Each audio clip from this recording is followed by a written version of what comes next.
Saya rekam ya. Jadi eh, alhamdulillahirabbil alamin. Raditu billahi robba wa bil islam dina wa bi Muhammadin wa rasulah. Yang karena kami hormati Bapak Ibu sekalian yang sempat hadir dalam kegiatan kuliah Zoom. Di pertemuan ini alhamdulillah kita bisa saling berbagi, saling sharing karena orang yang sering melakukan kegiatan silaturahim itu memperpanjang umur, menambah rezeki, dan tentunya ini sangat bagus bagi kita semua karena kita berada pada kegiatan majelis ilmu. Mudah-mudahan ini bermanfaat bagi kita semua, Bapak Ibu sekalian. Terima kasih kepada Bapak Ibu sekalian yang sudah meluangkan waktunya. Dan saya percaya Bapak Ibu sekalian sudah capek dan banyak kegiatan, tapi kita sebagai manusia tentunya harus selalu produktif, selalu berkemajuan, dan selalu melakukan kebaikan-kebaikan. Fastabiqul khairat, berlomba-lomba dalam kebaikan. Baik Bapak Ibu sekalian yang saya hormati, saya tidak perlu panjang lebar, saya langsung saja persilakan kepada narasumber kita, saudara kita, teman kita yang akan memberikan kita pembelajaran ilmu, berbagi ilmu, dan mudah-mudahan ini bermanfaat bagi kita semua. Amin ya rabbal alamin. Silakan Bapak Ibu, tafadhal, siapa yang presentasi?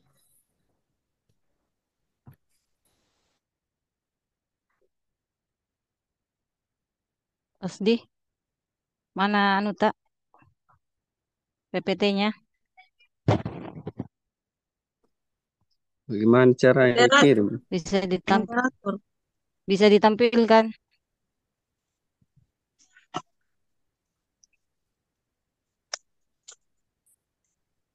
Bagaimana caranya? Bagikan Tidak tahu. layar.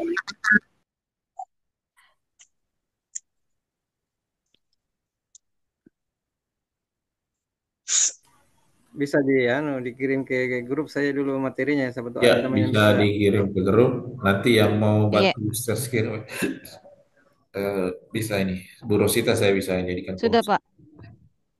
Sudah saya kirim di grup Pak. Oke, pas atau Pak Sri mau bantu ya? Bisa Pak. Oke, saya jadikan co-host ya. Tafadhal.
Oke, ada tampil layar Ibu?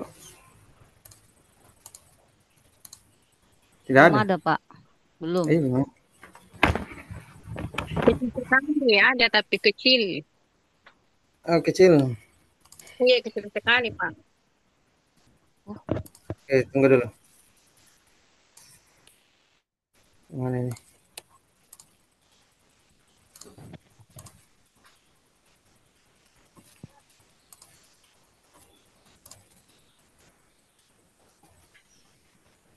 Sudah muncul nih? Oke. Iya, Pak. Iya. Kasih, Pak. Silakan adik Wasdi.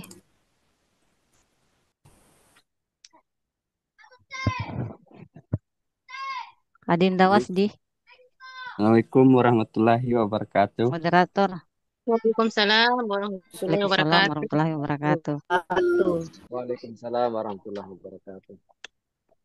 Alhamdulillah, alhamdulillahirabbil alamin.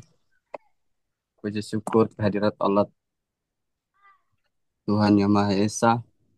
Berkat karunia-Nya lah kita masih sempat diberi kesempatan untuk masih mengikuti salah satu kegiatan kita, itu kuliah. Pada sore hari ini izinkan kami dari kelompok berapa? Kelompok 2, Lek. Kelompok 2, Pak. Kelompok 2, Dek. Kelompok 2. Kelompok 2 akan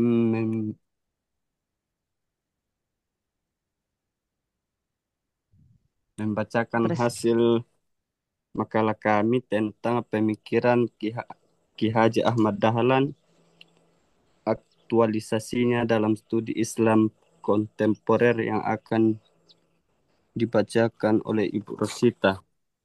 Dan tanpa berlama-lama kita langsung saja kepada Ibu Rosita, kami persilahkan. ya, terima kasih Dinda Wasdi. Jadi Pak, atas kesempatan yang diberikan dari kelompok kami ini, kelompok 2 tentang pemikiran Kiai Haji Ahmad Dahlan dan aktualisasinya dalam studi Islam kontemporer.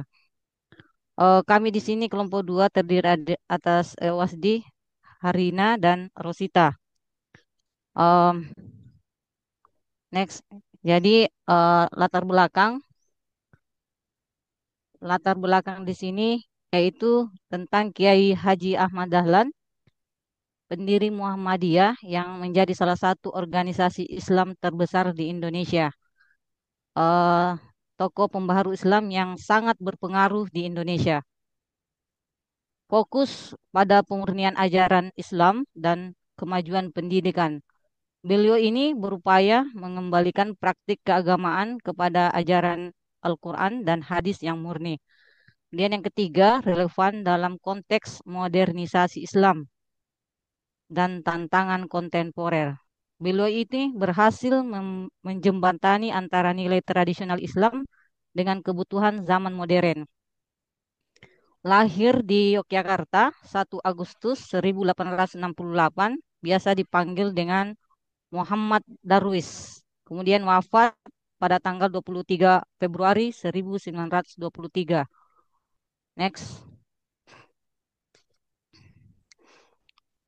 Pemikiran utama Kiai Haji Ahmad Dahlan. Yang pertama itu ada namanya tajdid atau pembaharuan. Beliau ini mengajak untuk kembali kepada Al-Quran dan As-Sunnah yang murni. Kemudian yang kedua, menolak taklid buta, yaitu mengikuti tanpa eh, memahami. Kemudian yang ketiga, mengadopsi ilmu pengetahuan dan teknologi modern. Artinya Islam tidak bertentangan dengan kemajuan zaman. Pemikiran utama yang kedua yaitu purifikasi atau pemurnian. Yang pertama, membersihkan ajaran Islam dari praktik-praktik bid'ah, khurafat, dan tahayul. Biasa orang kenal dengan singkatan TBC. Yang kedua, fokus pada tauhid yang benar. Maksudnya, mengesahkan Allah. Kita masuk ke pemikiran utama yang ketiga, yaitu praksis Islam atau amal nyata. Mengutamakan amal nyata dalam kurung aplikasi nilai-nilai Islam dalam kehidupan sehari-hari. pendidikan sebagai kunci perubahan sosial. Aktualisasi dalam pendidikan Islam kontemporer ini kalau kita kembali ke apa sebenarnya aktualisasi itu, yaitu proses menjadikan nilai, potensi, dan ajaran Islam agar nyata dan relevan dalam kehidupan masa kini.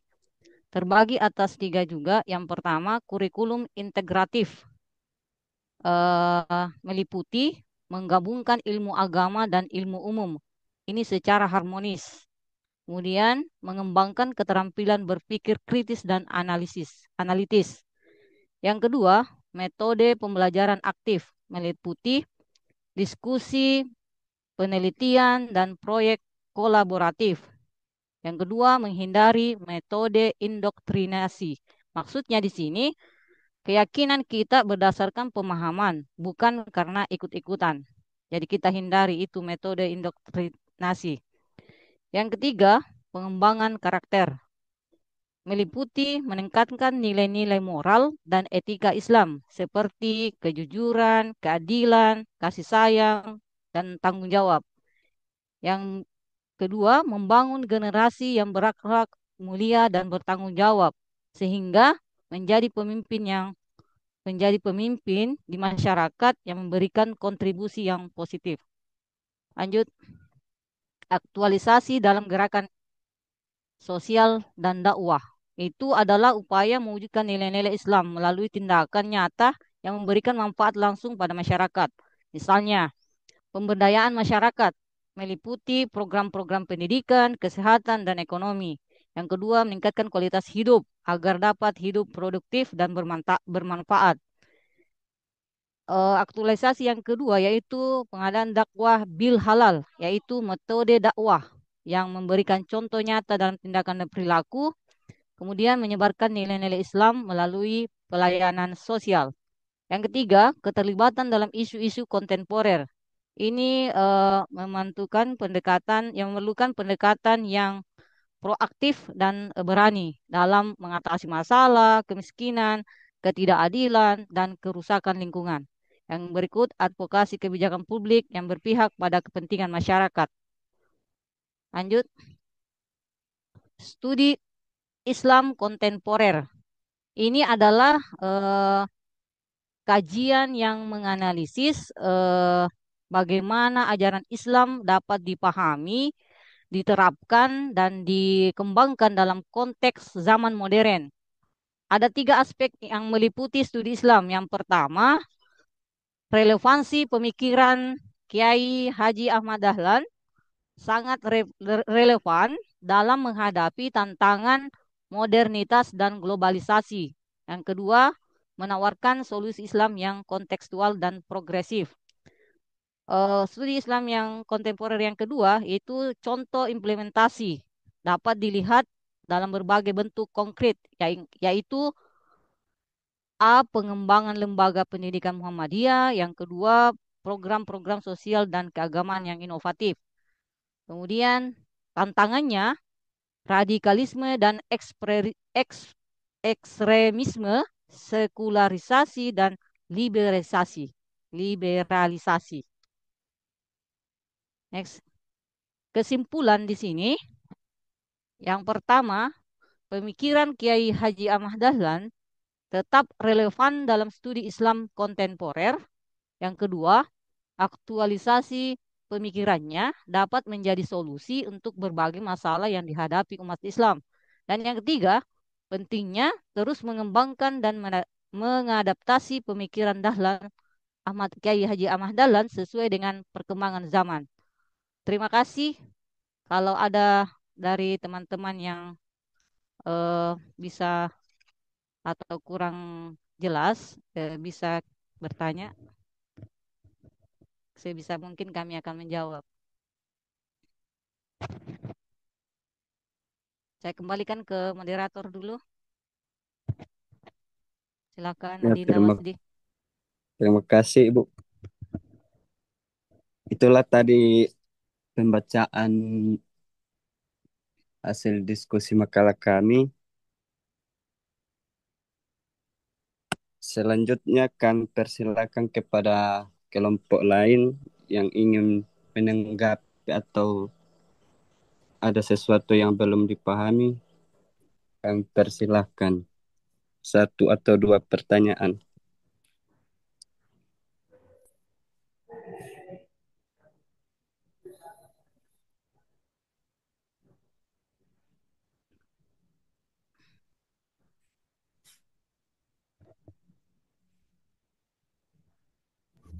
Saya, Silakan Bu.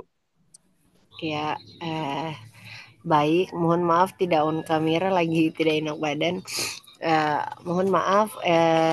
Izin bertanya. Tadi saya di sini di kesimpulan pertama tadi dikatakan bahwa pemikiran Kiai Haji Ahmad Dahlan tetap relevan dalam studi Islam kontemporer. Kan tadi ada beberapa macam, ada beberapa pemikiran utama Kiai Haji Ahmad Dahlan. Pertanyaan saya, apa contoh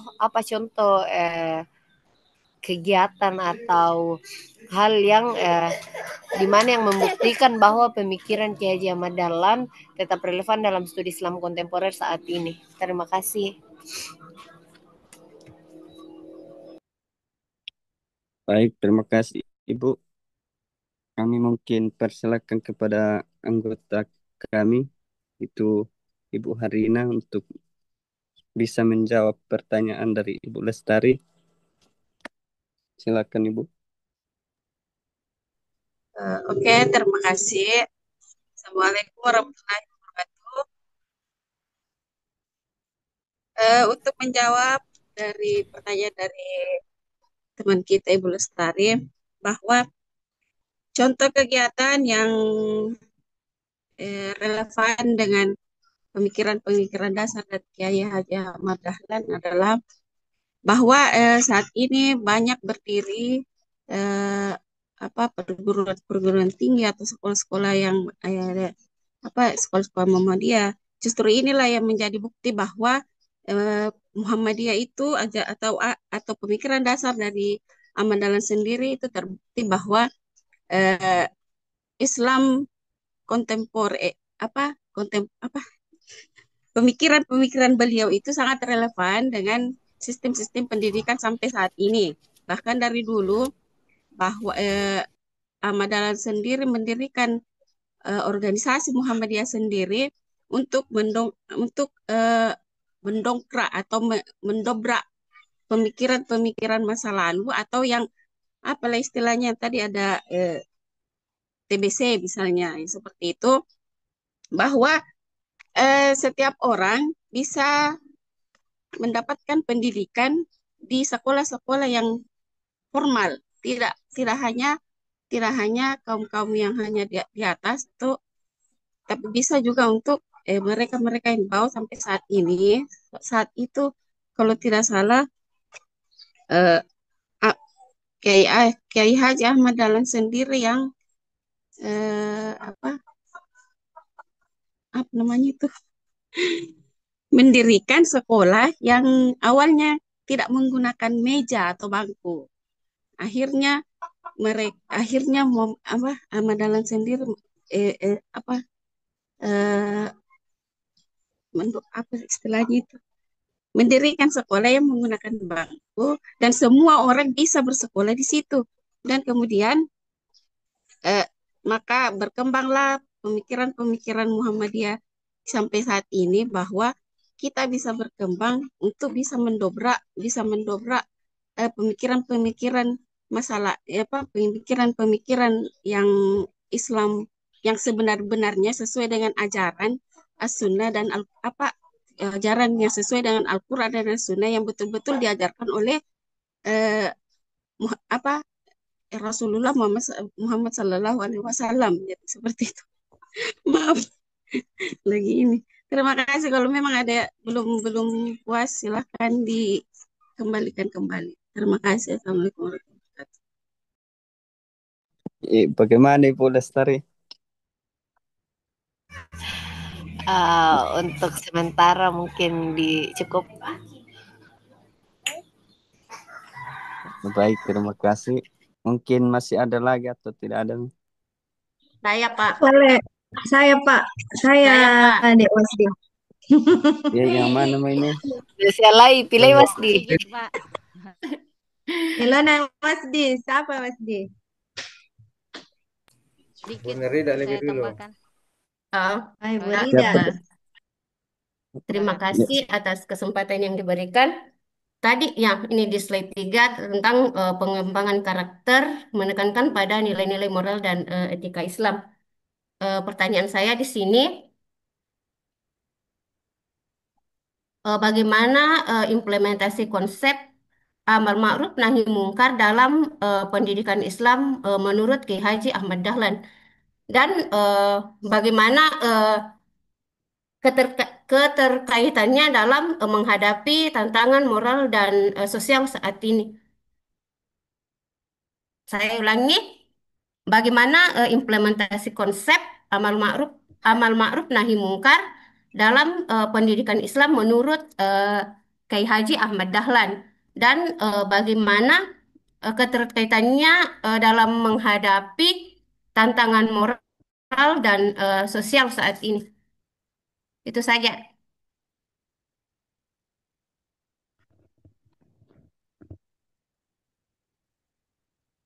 Saya kembalikan kepada Pak Wasdi.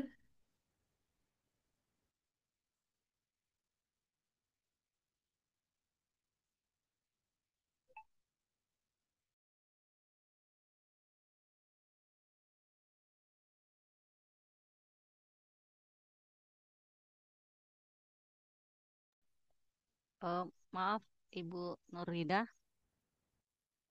Sebelumnya saya minta maaf, mungkin tadi yang pertanyaan pertama dari Ibu Lestari Kapang mau ditambahkan mungkin sama Ibu Sudarsi jawabannya, atau bagaimanakah, atau bertanyakah? Mau bertanya Ibu Rosita. Oh, saya kira tadi mau ditambahkan. Saya bagaimana dulu Pak Dokter, jawaban dari teman kami, apa bisa ditambahkan atau bagaimana dulu sebelum kita masuk ke Silakan pertanyaan yang dilanjutkan. kedua? Dilanjutkan. Lanjutkan saja saya.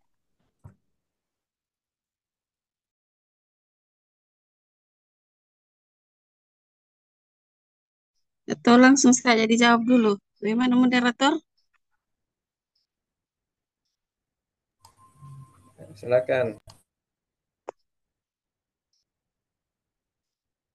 Halo moderator. Hilang tadi jaringan, Bu. Oh iya. Terlempar kayaknya Pak Wasdi. Ya, kalau Nggak ada begitu di dalam. Yuk, silakan langsung saja dijawab, Bu. Iya. Iya, ya, oke. Terima kasih dari pertanyaan dari Ibu Nurida. Implementasi amal ma'ruf nahi munkar dan tantangannya saat ini adalah bahwa implementasi dari konsep ini sebenarnya tidak sebatas tindakan fisik, tetapi banyak pendekatan-pendekatan yang bisa dilakukan untuk melaksanakan tantangan-tantangan yang saat ini dengan generasi yang sekarang ini ya sudah jauh berbeda dengan generasi yang sebelumnya. Adapun beberapa pendekatan yang bisa dilakukan dalam bisa jadi seandainya Kiai Haji Ahmad Dahlan saat ini masih hidup, mungkin beliau akan melaksanakan juga seperti misalnya pendekatan edukatif atau dakwah-dakwah yang melalui media-media digital atau media sosial. Saat ini kan banyak sekali media sosial yang sudah bertebaran, platform, podcast, dan lain-lain yang bisa mencerminkan bahwa dakwah beliau itu bisa bermanfaat untuk kita.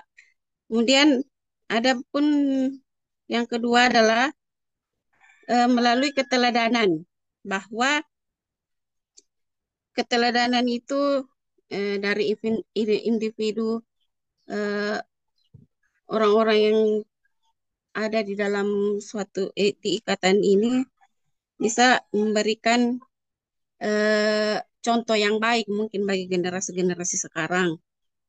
Kemudian yang dalam melalui melalui kerja-kerja sosial, advokasi, atau pemberdayaan umat seperti dalam organisasi Muhammadiyah sendiri kan banyak ortom-ortom yang lain yang bisa di dalamnya ada pemberdayaan umat. Ya mungkin seperti saya contohnya saya adalah hasil dari pemberdayaan umat tersebut. Kemudian yang ketiga adalah filosofi tabayun atau dalam menyikapi informasi terutama di dunia maya untuk mencegah penyebaran hoax atau fitnah. Kemudian yang keempat adalah keterlibatan institusional, yaitu keterlibatan pemerintah atau institusi publik untuk mendorong keadilan dan mengkritis kebijakan yang merugikan masyarakat sesuai dengan prosedur hukum yang berlaku. Adapun keterkaitannya di sini dalam tantangan kondisi saat ini bahwa informasi-informasi tersebut bisa dijadikan tantangan tersendiri. Artinya dalam menyampaikan informasi harus diklarifikasi bahwa itu benar atau tidaknya. Jadi misalnya ada yang menyampaikan sesuatu hoax atau yang tidak baik, jadi ini setelah mungkin kita bisa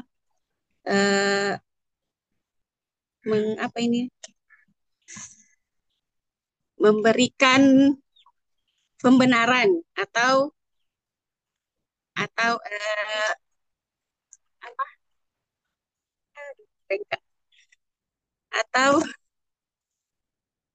menampik bahwa itu adalah berita yang tidak benar. Kemudian pluralisme dan radikalisme disalahgunakan sebagai tindakan keras atau intoleran terhadap perbedaan pendapat, bahkan terhadap sesama muslim. Tantangan adalah penegakan kebaikan dengan cara yang bijak dan damai.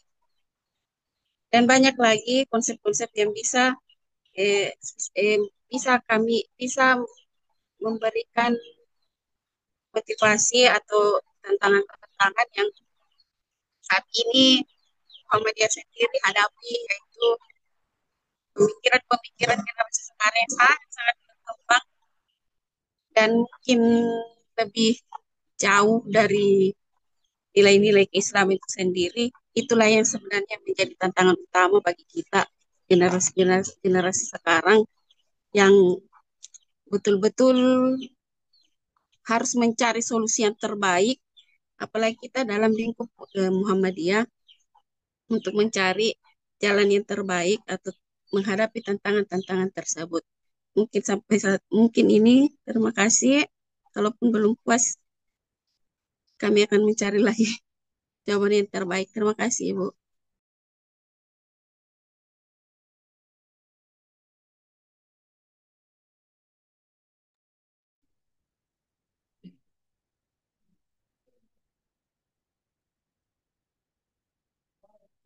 Terima kasih atas jawabannya, Bu. Sangat puas sekali atas jawaban dari Ibu.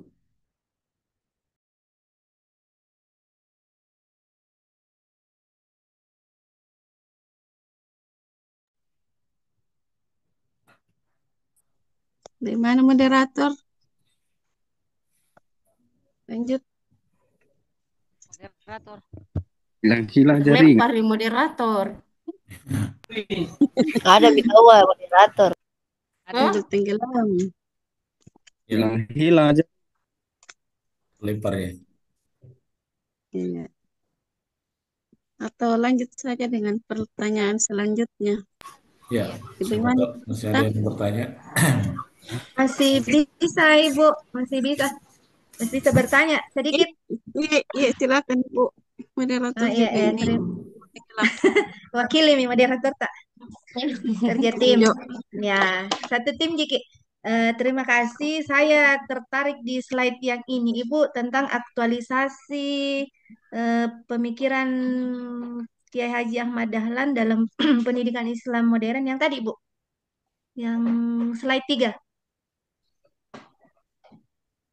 Ya, di sana saya tertarik dengan adanya kurikulum integratif, yang mana di situ dikatakan menggabungkan ilmu agama dan ilmu umum. Pertanyaannya sederhana, Ibu. Bisakah saya diberikan contoh konkret atau ya contoh bagaimana implementasi kurikulum integratif ini dalam pendidikan Muhammadiyah?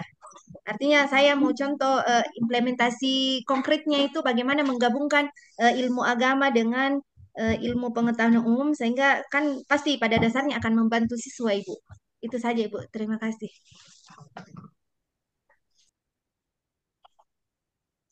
Mungkin ada jawaban dari teman saya, Ibu Rosita.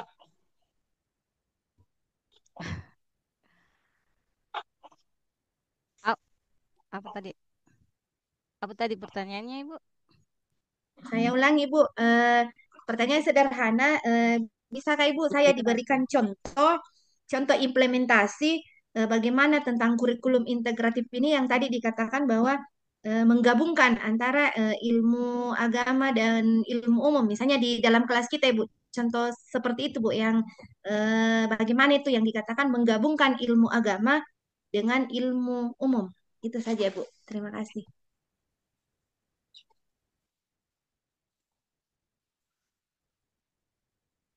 Eh, jadi saya coba untuk menjawab cara menggabungkan ilmu agama dengan ilmu umum. Maksudnya, Bu, dalam mengajar di dalam kelas. Iya, iya, itu nih. Iya, seperti itu Bu. Misalkan saja, Ibu, mohon maaf kalau diluruskan saja. Jadi, kalau menurut saya, dalam pelaksanaan pembelajaran, bisa kita lihat atau kita bisa melakukan itu di dalam diskusi siswa dalam belajar, misalnya bertukar pikiran, misalnya menghargai pendapat orang lain, ketika ada teman-teman yang apa namanya memberikan pendapat, lalu teman yang lainnya itu apa menghargai pendapat orang lain walaupun itu dianggap bahwa pendapatnya itu agak kurang atau keliru. Nah, jadi mereka diajarkan untuk apa namanya menghargai sesuatu walaupun jawaban dari teman-teman itu agak kurang puas. Ya seperti itu mungkin. Mungkin bisa ditambahkan sama teman yang lain. Eh,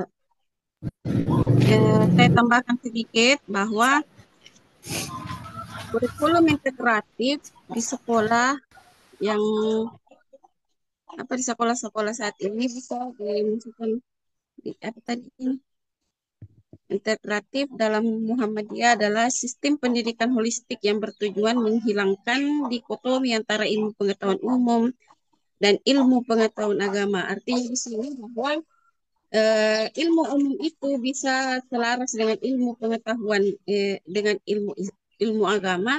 Seperti misalnya dalam Al-Quran. Al-Quran itu banyak sekali unsur-unsur pengetahuan itu di dalamnya tercakup semua mata pelajaran, semua ilmu-ilmu umum, dan itulah yang diangkat oleh Muhammadiyah atau pemikiran Ahmad Dahlan bahwa eh, ilmu ilmu pendidikan umum bisa berintegrasi dengan ilmu agama karena Al-Quran sendiri memuat semua ilmu-ilmu pengetahuan yang sebenarnya kita ingin ketahui sampai saat ini. Dan contoh-contohnya saat ini yaitu di sekolah-sekolah seperti sekolah-sekolah Muhammadiyah khususnya di, diperkuat dengan muatan lokal wajib yaitu Islam, Muhammadiyah, dan bahasa Arab. Dan itu akan kita temui di semua sekolah-sekolah Muhammadiyah yang ada di seluruh Indonesia. Ismubat tidak hanya menjadi mata pelajaran terpisah, tetapi diintegrasikan di dalam mata pelajaran umum lainnya, misalnya tentang lingkungan dan pelajaran-pelajaran umum lainnya, pelajaran sains dan teknologi. Mungkin seperti itu, Ibu. Terima kasih. Kembalikan kepada Ibu Sudarsi. Ya, terima kasih Bu. Yang saya pahami melalui penjelasan Ibu bahwa antara ilmu agama dan agama, terutama agama Islam dan ilmu pengetahuan itu adalah bagian yang tidak terpisahkan dan bisa diintegrasikan. Ya, betul. Begitu, Ibu. Terima kasih Iya, banyak. betul. Terima kasih. Bagaimana, bagaimana moderator? Ada Muki? Ih, terlempar lagi. Eh, saya ambil alih saja. Terlempar di moderator, Ki. Terlempar. Jaringan. Bagaimana dengan teman-teman yang lain? Sempat masih ada yang perlu yang ingin tambahkan atau pernyataan atau pertanyaan lagi? Silahkan. Atau next. Mungkin bisa ditambahkan jawabannya dari Pak Dokter kalau masih kurang. Apa? Milik tsunami tahu apa?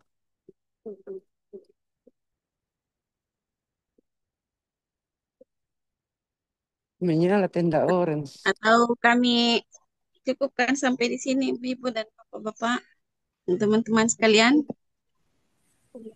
Ya. Lempar moderator. Cukup, Bu. Oh iya. Kalau begitu saya ambil alih moderator. Terima kasih atas pernyataan dan pertanyaan yang diberikan oleh tim-tim oleh teman-teman yang lain. Semoga semua bermanfaat untuk kita, untuk semuanya dan di masa yang akan datang. Terima kasih. Nun wal qalam wa ma yasturun. Assalamualaikum warahmatullahi wabarakatuh. Waalaikumsalam. Warahmatullahi wabarakatuh. Ahmad. Ya, baik Bapak Ibu sekalian, terima kasih atas partisipasinya. Selanjutnya mungkin masih ada kelompok yang mau tampil atau seperti apa? Kalau tidak ada lagi, saya langsung saja berikan kesimpulannya. Yang pertama masalah ini tadi pemikiran Kiamah Dahlan. Ya. Pemikiran Kiamah Dahlan ini apakah sudah usang ya, atau sudah tidak laku lagi? Ini sudah 100 tahun lebih ya. 1912 dan sekarang sudah tahun 2025. Apakah masih relevan ya, pemikiran-pemikiran Kiamah Dahlan? Saya rasa pemikiran Kiamah Dahlan itu kan asalnya dari Al-Quran, sumbernya dari Al-Quran. Tentu masih relevan sampai detik ini dan terus bertransformasi ya perkembangan hari ini. Jadi Bapak Ibu sekalian, pemikiran Kiamah Dahlan ini sangat futuristik ya, artinya berkemajuan ya, sangat maju. Dulu orang melarang pemakai kursi ya karena katanya itu buatan ini buatan kafir, orang kafir. Tapi Kiamah Dahlan berpikir tidak seperti itu. Jadi dia selalu berpikir terus maju ke depan dengan perkembangan teknologi. Jadi seperti juga Bapak Ibu sekalian, hari ini kita kumpul dan kuliah dalam bentuk Zoom, inilah perkembangan teknologi. Tidak menutup kemungkinan model-model perkuliahan kita lagi akan berbeda di masa yang akan datang dan bahkan bisa lebih canggih lagi. Itu yang pertama. Kemudian yang kedua, masalah dakwah ya.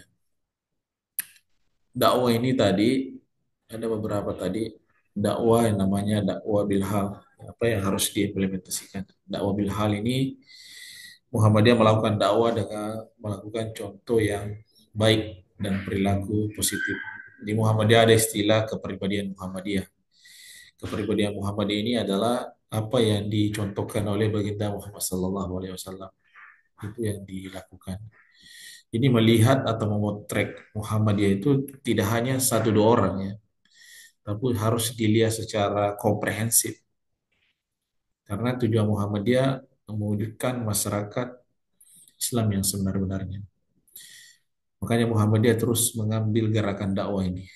Ada dakwah yang kedua itu dakwah bil lisan. Dakwah yang dilakukan berupa kata-kata dan pengajian. Ini terus Mungkin kita bertanya, kenapa sih Muhammadiyah hari ini masih bisa bertahan? Karena ada dakwah bil hal tadi yang saya sampaikan, ada dakwah bil lisan. Kalau cabang dan ranting Muhammadiyah itu sudah berhenti berdakwah di situ, ada dakwah bil lisan, maka Muhammadiyah itu akan mati. Selama masih ada pengajian-pengajian di ranting-ranting cabang, maka Muhammadiyah itu masih bisa hidup. Nah, itu salah satu tanda kalau kita melihat implementasi Muhammadiyah. Kemudian yang ketiga ada dakwah bil kitabah. Ya, ini juga digalakkan, tapi belum semasif apa yang terjadi, yaitu dakwah bil kitabah ini adalah dakwah yang melakukan secara tulisan dan melakukan media. Ini belum terlalu masif yang dilakukan oleh Muhammadiyah, karena apalagi orang Sulawesi. Karakter orang Sulawesi itu karakter lisan, jarang suka menulis, jarang melakukan kegiatan media dakwah yang secara masif. Ya, itu kurang kita dikala oleh kelompok-kelompok generasi ini yang masif gerakan dakwahnya, yang K-pop atau yang barat dan sebagainya. Itu lebih senang karena dakwahnya seperti itu, dakwah yang bukan berorientasi amar ma'ruf nahi munkar. Itu saya rasa itu masih kurang, tapi sudah mulai mengalami perkembangan-perkembangan yang secara signifikan. Ada yang keempat adalah dakwah bil amal. Wah, ini dakwah bil amal ini sangat sangat sangat kencang ini. Ini Muhammadiyah sudah punya banyak eh, pengabdian ya, pengabdian yang sangat banyak dan tindakan perbuatan yang sangat banyak. Bayangkan kalau 170 lebih perguruan tinggi dikali sekian jumlah warga yang melakukan kuliah di sana, itu berapa berapa triliun itu dana yang akan berputar dari 170 perguruan tinggi itu. Kondisi ekonomi masyarakat di Indonesia akan naik. Kita kasih contoh saja di NREKA. Di UNIMEN punya 1.800 mahasiswa, hampir menuju 2.000. 2.000 orang ini, ekonomi berputar 1.800.000 saja, dikali 1.800 dengan 1.800 itu berapa miliar uang yang berputar di Kabupaten NREKA. Sehingga kondisi ekonomi bisa meningkat. Itu dakwah-dakwah seperti itu secara tidak terlihat. Berapa ini UKM itu akan berkembang, amal usaha terus berkembang dengan pesat, dan kita bisa menimba ilmu pengetahuan dengan tenang dan damai. Itu dari saya, Bapak Ibu sekalian. Kemudian terakhir persoalan integrasi. Ada satu tokoh di Muhammadiyah namanya Profesor Amin Abdullah, ya, seorang tokoh Muhammadiyah yang pernah memperkenalkan ini kurikulum integrated, jadi kurikulum yang terintegrasi. Sebenarnya banyak kurikulum, contohnya kurikulum STEM, kurikulum kewirausahaan, kurikulum banyak. Tapi bicara tentang kurikulum yang terintegrasi dengan ini banyak sudah dilakukan. Misalnya contoh karakter ya, karakter. Ya sebenarnya ilmu karakter itu sudah diterapkan secara integratif. Ya, semua mata kuliah harus maksimal ini. Misalnya pendidikan matematika harus dikaitkan dengan ilmu agama. Cuma para pendidik itu belum mampu masuk pada wilayah itu. Tapi sudah ada lah. Sudah ada kalau di lingkungan Muhammadiyah itu sudah sedikit masif pengembangannya itu sudah terintegrasi. Cuma yang mata pelajaran umum seperti yang saya sampaikan tadi, yang STEM, yang sains, teknologi dan lain sebagainya itu masih ini.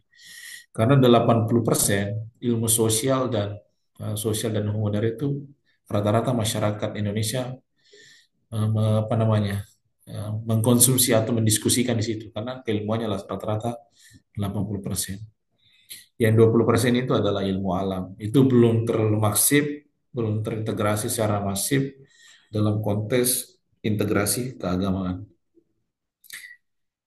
Satu contoh misalnya pendidikan matematika. Ya, pendidikan matematika kalau kita mengajar matematika di SD tentu kan ada proses salam, ada proses stimulus, memberikan motivasi kepada peserta didik kita supaya ada feedback. Ya mungkin satu dua kandungan-kandungan ayat yang bisa kita sampaikan tentang kebersihan kah, ataukah kejujuran, karena harus punya role model, ya bukan untuk diajarkan tapi dipraktekkan. Nah, kalau di Muhammadiyah istilahnya kepribadian Muhammadiyah. Jadi guru itu harus menjadi role model. Kalau gurunya penyabar, gurunya enak dipandang, tidak suka marah, itu sudah kepribadian itu. Dia sebenarnya mengajarkan integrasi keislaman karena sosok apa namanya, sosok yang melekat itu, ya adab itu melekat, ya, bukan untuk diajarkan. Nah, cuma masalahnya di lingkungan kita, kita belajar kognitifnya. Kejujuran adalah berkata yang sebenarnya. Tapi bukan itu sebenarnya yang mau diajarkan, definisinya kejujuran, tapi dipraktekkan. Nah, itu yang berat, melahirkan role model atau kepribadian Muhammadiyah. Ada kejujuran, ada responsibility, ada ketakwaan. Dan menjadi sosok itu kan susah. Tapi kita menuju ke sana, memiliki pemahaman yang komprehensif dan ada pandangan kita secara holistik. Saya rasa itu mungkin Bapak Ibu sekalian, dan saya banyak insight dari Bapak Ibu sekalian, banyak ilmu yang saya dapatkan tadi, banyak, dan saya lihat Bapak Ibu sekalian ini rata-rata ini pintar, cerdas. Saya rasa sudah layak ini sudah jadi magister, tinggal formalitasnya saja kalau saya lihat Bapak Ibu sekalian. Itu mungkin dari saya Bapak Ibu sekalian, sekira Amin. cukup dari kami. Amin. Amin. Ya mungkin ya silakan Pak kalau ada. Ya.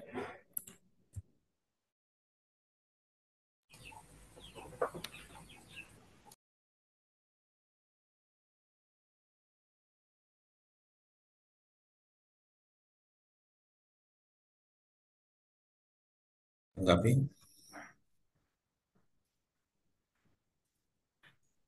Silakan Pak, ada yang mau ditanggapi ya?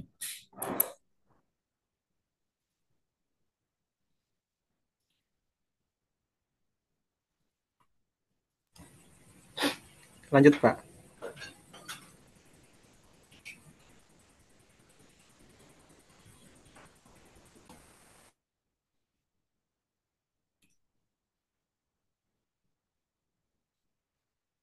Ya,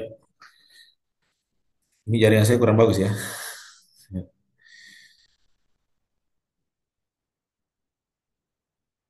Terakhir ini masalah tadi yang saya maksud kurikulum ya.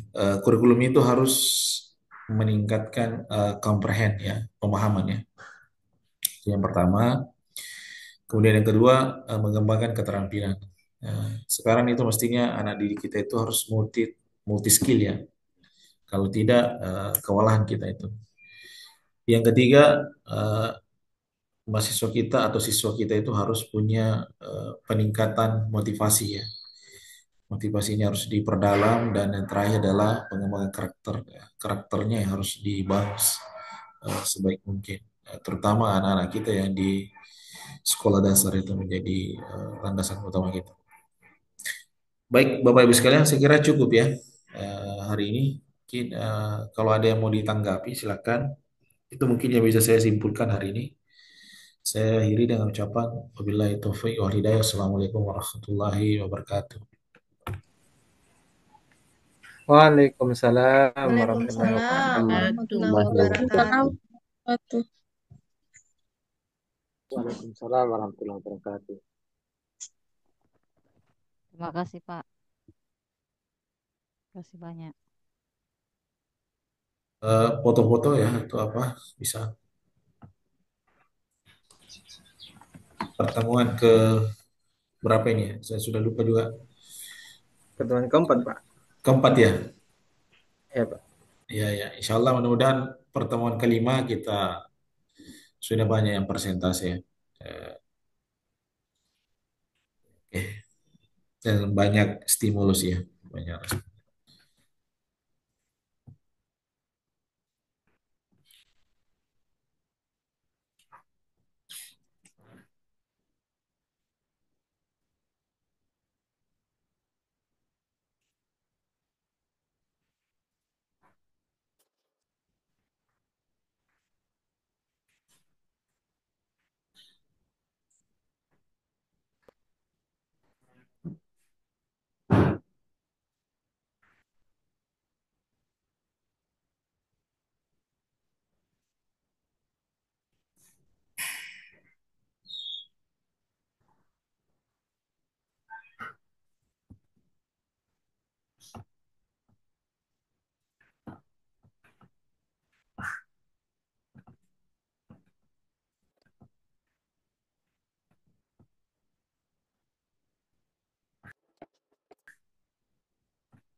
Oke, saya kira cukup ya, Bapak Ibu.